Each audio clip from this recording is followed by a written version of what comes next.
Barakallahu fikum. Kembali kita kepada pelajaran kita, Kitab Tauhid karya Fadilatul Syekh Muhammad Ibnu Abdul Wahhab rahimahullah wa rahimah jami'a ulama'il ummah. Pada pertemuan yang lalu kita memasuki babul khaufi minasyirki, bab takut kepada syirik, dan maksud beliau adalah takut akan bahaya-bahaya yang mengancam manusia yang akan datang akibat daripada dosa syirik. Takut kepada syirik maksudnya adalah takut kepada bahaya-bahaya yang akan timbul disebabkan oleh syirik.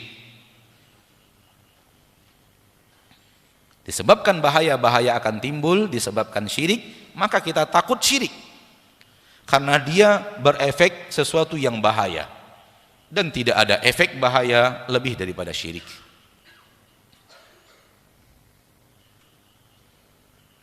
Bagi seorang yang telah beragama Islam.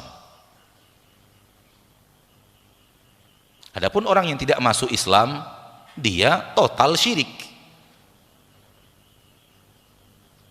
Karena yang dia lakukan adalah kesyirikan. Oleh karena itu umat Islam harus takut kepada dosa syirik. Karena buku ini dikarang untuk Anda wahai muslim, agar Anda selamat dan tetap menjadi Islam sampai akhir hayat. Terjerumus ke dalam syirik membuat Islam Anda di hadapan Allah sirna, walau di hadapan manusia masih diakui, dan boleh jadi Anda masih dianggap ustadz, Anda masih dianggap ulama di mata manusia. Akan tetapi yang penting bukanlah bagaimana manusia menilaimu, yang penting adalah bagaimana Allah pencipta langit dan bumi menilaimu. Dan apabila engkau terjerumus ke dalam dosa besar, syirik besar, maksudnya syirik besar, walaupun manusia masih menganggapmu alim, di mata Allah Anda bukan muslim. Nah, dan kemarin kita telah sampaikan pada pertemuan terakhir bahaya-bahaya dosa syirik. Dan bahaya pertama, keluar dari agama Islam ketika syirik besar itu dikerjakan. Bahaya kedua, tak akan pernah mendapatkan ampunan dari Allah di akhirat apabila dosa syirik itu dibawa wafat. Dan yang ketiga, diharamkan untuk masuk surga. Akibatnya yang keempat, di neraka untuk selama-lamanya. Lihat 4 mara bahaya besar yang dosa besar sebesar apapun tak sampai kepada 4 mara bahaya besar ini. Kisah yang kedua tak sampai kepada ini. Dia tidak membuat orang keluar dari agama Islam. Dia tidak membuat seseorang tidak mungkin mendapatkan ampunan Allah. Allah masih mau mengampunkannya kalau Allah mau mengampunkan. Sebagaimana Allah mengampuni seorang lelaki yang memiliki 99 catatan maksiat. Satu catatannya sejauh mata memandang. Satu catatannya sejauh mata memandang. 99 banyaknya. Kemudian Allah bertanya kepadanya, hal laka min hasanah, apakah engkau punya kebaikan? Dia berkata, tidak wahai Rabb. Allah katakan ada, wala tuzlamu indi, engkau tidak akan pernah dizolimi di sisiku. Lalu Allah keluarkan secari kertas bertuliskan la ilaha illallah, kebaikan orang ini. Dia berkata, wahai Rabbku, ma taf'alu hadhil bitaqah nahwa hadhihi sijillat, apa yang bisa dilakukan secari kertas bertuliskan la ilaha illallah di hadapan 99 catatan maksiat yang satu catatan sejauh mata memandang. Kata Allah, engkau tidak dizolimi. Maka Allah letakkan 99 catatan maksiatnya di neraca timbangan yang satu.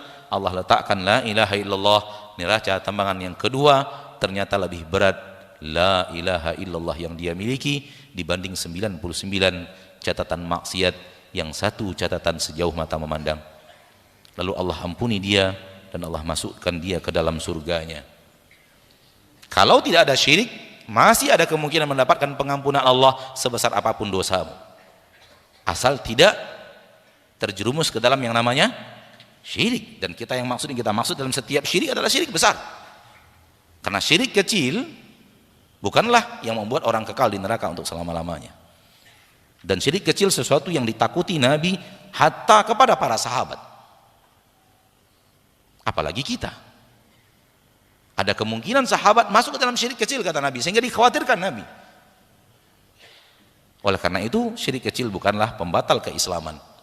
Oleh karena itu ketika bicara syirik, kita syirik tanpa kita akan syirik kecil, maknanya adalah syirik besar. Kalau begini keadaannya, fahamlah kita bahwa syirik besar berbahaya. Sekiranya orang datang kepada Allah membawa 99 catatan kebaikan, satu kebaikan sejauh mata memandang, lalu dia bawa dosa syirik, kemudian diletakkan syirik di satu derajat timbangan, dan kemudian 99 catatan kebaikan diletakkan di derajat timbangan berikutnya, akan berat catatan timbangan syiriknya dibanding besarnya ibadahnya itu. Kilas balik daripada hadis tadi. Na'udzubillahi min dzalik. Bahkan lebih daripada itu sebenarnya. Sebenarnya tidak ada catatan amal kebaikannya. Karena Allah berkata, la in asyrakta la yahbatanna amaluk. Kalau engkau berbuat syirik, hapus sirna seluruh amal baikmu. Jadi orang ketika terjerumus dalam dosa syirik, seketika dia terjerumus dalam dosa syirik, seluruh amal kebaikannya yang pernah dia lakukan 40 tahun, 50 tahun, 60 tahun sirna, hilang tanpa bekas. Sehingga dia tidak lagi memiliki catatan kebaikan. Apabila dia masuk ke dalam dosa yang namanya dosa syirik. Dan ini keburukan syirik yang kelima, tambahkan dari yang keempat tadi.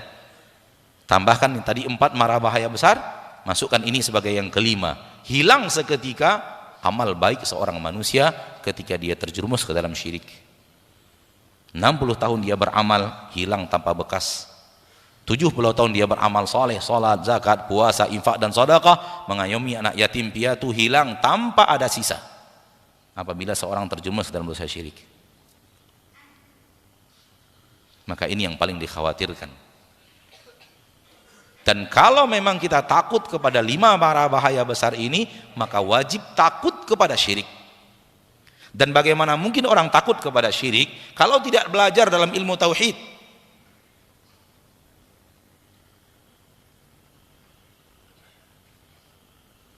Kenapa?